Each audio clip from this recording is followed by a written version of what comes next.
आज मैं आप लोगों के साथ ऐसा नॉलेज और एक्सपीरियंस शेयर करना चाहता हूँ जो आप सभी लोगों के लिए जानना ज़रूरी है, और जो मर्चेंट नेवी ज्वाइन करना चाहते हैं उनके लिए तो बहुत ज़्यादा ज़रूरी है।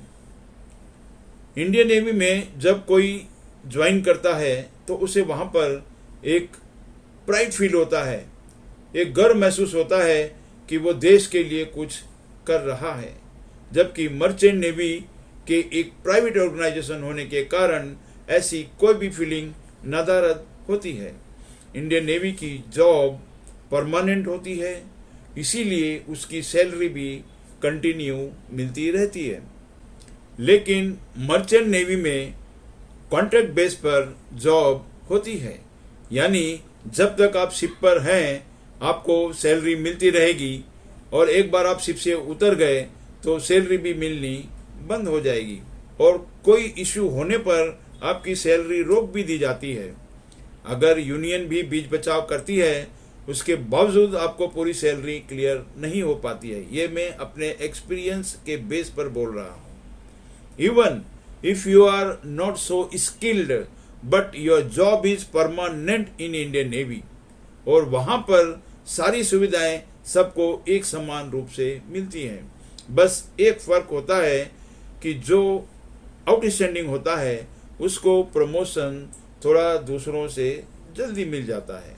मर्चेंट नेवी की किसी भी कंपनी में शिप लिमिटेड होते हैं और उसमें काम करने वालों की तादाद ज़्यादा होती है, जिसके कारण जॉब के लिए अक्सर वेटिंग लिस्ट रहती है।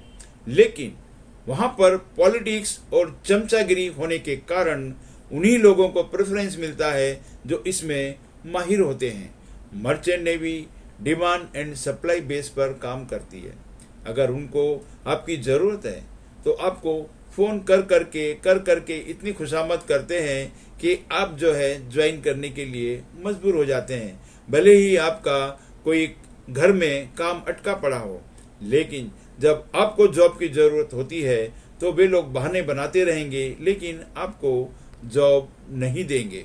इंडियन नेवी में जहाँ पर भी आपका ट्रांसफ़र होता है वहाँ पर आपको एकोमोडेशन भी प्रोवाइड किया जाता है, जिससे आप अपनी पूरी फैमिली को साथ रख सकते हैं।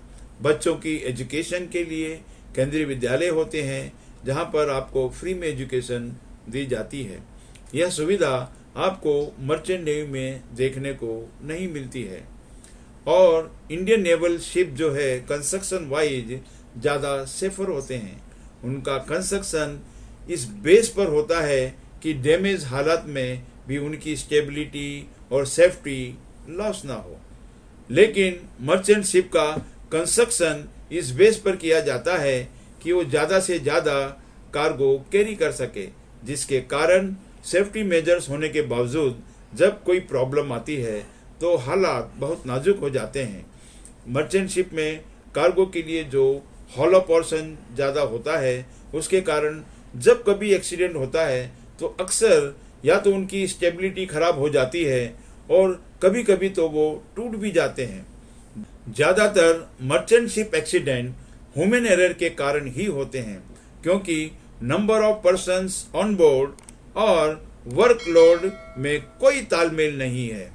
इसीलिए आप लोगों को मर्चेंट शिप एक्सीडेंट अक्सर सुनने को मिलते रहते हैं। लेकिन शायद ही कभी आपने इंडियन नेवल शिप के डिसास्टर के बारे में सुना हो। जब किसी व्यक्ति का एक्सीडेंट इंडियन नेवल शिप पर होता है, उसे जल्द से जल्द चॉपर यानी हेलीकॉप्टर से भेजने की कोशिश होती है, और कई शिप में तो उनके अपने चॉपर भी होते हैं। लेकिन मर्चेंट शिप ज़्यादातर मिड ओशियन में रहने के कारण उनको चॉपर सर्विस ज़्यादातर नहीं मिल पाती है। इसीलिए मर्चेंट नेवी में एक्सीडेंट से होने वाली कैजुअलिटी की रेशियो इंडियन नेवी से ज़्यादा होती है। पायरेट्स यानी समुद्री लुटेरों द्वारा मर्चेंट शिप पर अक्सर अटैक होते रहते हैं, जिसके कारण कभी कभी पर्सनल सेफ्टी भी खतरे में आ जाती है। लेकिन इंडियन नेवल शिप को देखकर पायरेट्स मीलों दूर से भाग जाते हैं। मर्चेंट नेवी में बहुत ज़्यादा पढ़ाई और एग्ज़ाम होते रहते हैं। जिसके कारण आपकी पर्सनल लाइफ शिप से उतरने के बाद भी बिजी रहती है और ज़्यादा से ज़्यादा आप कैप्टन ही बन पाते हैं।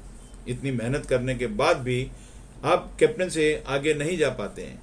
लेकिन अगर आप इतनी पढ़ाई और मेहनत इंडियन नेवी में करेंगे तो आपको प्रमोशन की लिमिट नहीं है।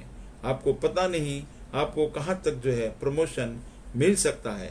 आपके रिटायर होने के बाद भी इंडियन नेवी आपको मेडिकल, कैंटीन और पेंशन जैसी सुविधाएं जो है आपको देती है, यानी आपका बहुत ध्यान रखा जाता है। लेकिन मर्चेंट नेवी में अगर आपने एक बार शिप छोड़ दिया तो वो लोग आपको पलट कर भी नहीं देखते। दूसरी फैसिलिटी का मिलना तो बहुत दूर की बात है। एक आसान भाषा में आप लोगों को मैं समझाने की कोशिश करता हूँ। आप लोगों ने सगी माँ और सौतीली माँ के फर्क के बारे में तो सुना ही होगा। सगी माँ को उसकी औलाद अगर पैसे कमा कर ना भी दे तो भी वो उसके खाने पीने का ध्यान रखती है और जब कभी वो बीमार हो जाता है तो उसका इलाज भी करवाती है। लेकिन सौतेली माँ ऐसा नहीं करती। जब तक सौतेली औलाद उसको कमा कर देती है वो उसका ध्यान रखती है, वरना वो उससे कोई भी वास्ता नहीं रखना चाहती। ठीक इसी तर्ज पर इंडियन नेवी जो है एक सगी माँ का रोल अदा करती है और बड़े दुख के साथ मुझे कहना पड़ रहा है कि मर्चेंट नेवी एक सौतेली माँ का व्यवहार करती है। अंत में आप लोगों को मेरी यही सलाह है कि आप के ऊपर ये डिसीजन है कि आप सगी माँ के ममता भरे आंचल में रहना चाहते हैं या सौतेली माँ के जो है रहमो करम पर रहना पसंद करते हैं। ये अब डिसीजन आप लोगों के हाथ में है। इसी के साथ मैं आप लोगों से विदा लेता हूँ।